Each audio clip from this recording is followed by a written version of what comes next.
Now, I can almost guarantee that I am not going to be the only YouTube content creator to be making a reaction to the sprint qualifying that has literally just finished. However, in this video, I will also be going over the results of the Audience Prediction Championships for the British Grand Prix post the sprint qualifying, as well as giving my general thoughts about the new format and exactly what I thought of it. But firstly, we will go over the results of the Audience Prediction Championships, and if you guys want to make sure to get involved in that, then catch my videos that gets released on the Thursdays before each of the Grand Prix weekends, and follow the necessary links etc. in the description to get involved in this Predictions Championship. And on screen now is the order of the British Grand Prix predictions. We have a Doctor Who channel and Aaron from the Five Red Lights channel and Arturo Salazar joint on 13 out of 25.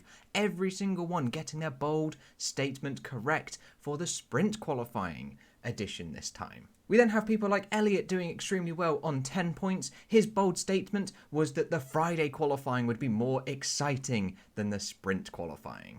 We then have Alan on 8, Joshua, Leroy on 7, joint with Chewbacca and a bunch of others as well. We then have Hal on 6, we then have White River on 6 as well, Danielle B on 5, Elian on 5, and then we don't even see myself in this list. That is how badly I did. I scored 4. I am right the way there in the bottom left. I am below Tom Sayer, I am below Ritaraj, I am below Pablo, and I am joint bottom of the list. So not an ideal predictions for myself, and everybody else did extremely well. However, it is all to play for still in the race tomorrow.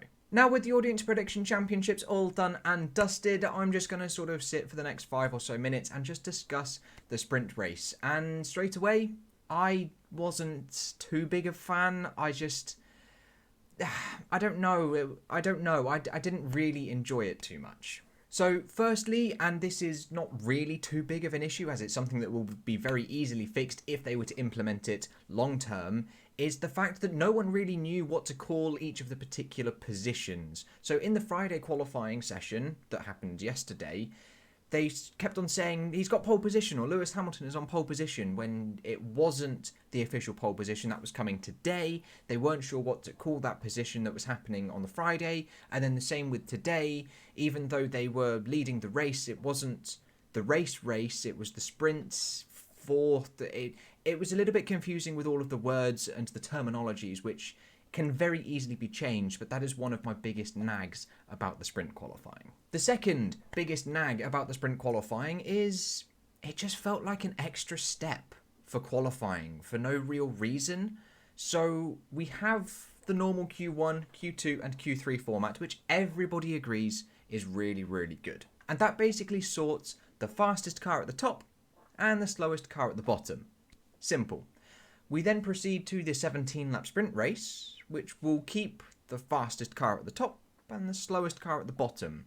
Obviously, we had the incident with Perez, we had the incident with Carlos Sainz and George Russell as well, so things can happen, but in an event where nothing does, it's just qualifying with an extra step, which seems pointless to me. I think what they're better off doing, if they really want to try something and test something completely different, I have 2.5 options. I'll sort of include the second option as a couple of them.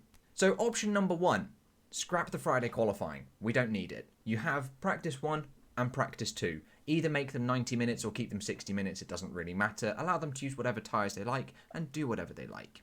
Then, come Saturday, you have your sprint qualifying. However, in order to set the grid, you just do reverse championship order. So you have the slowest car at the front and the fastest car at the back, or the championship order. It doesn't necessarily equate to exactly the slowest car and the fastest car, but that would just make it a little bit more entertaining, as then we'd at least see cars drive forwards through the pack, and then we'd still have a somewhat mixed up grid rather than always having the fastest car at the front and the slowest at the back. However, drawbacks with that is it's not exactly Formula 1, that's not exactly the whole pedigree and the DNA of the sport. That definitely does switch it up completely, and I can agree it may not be the smartest move. But it would sort of change the whole qualifying with extra steps. I think it would solve that issue. However, for a track like Monaco, it would suck because you can't overtake, or for a track like Hungary, you can't overtake.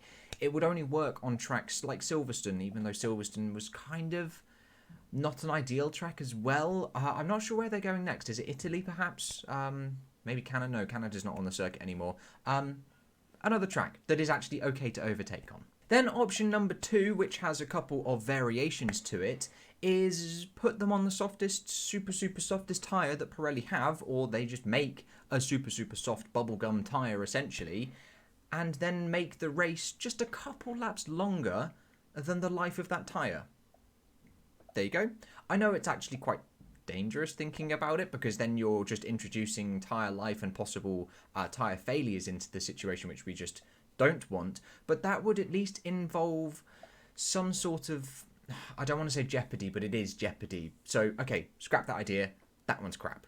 Another one would be, another variation of this idea is underfuel them.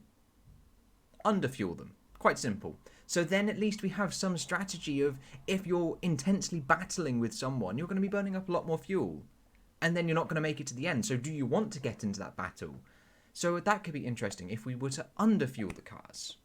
So they're my 2 options to sort of fix it, to change it, to do something slightly different with it. I'm absolutely open to it happening again, and I do know it's happening twice more, I believe, off the top of my head. I think Italy and somewhere else. But first impressions, not a fan whatsoever.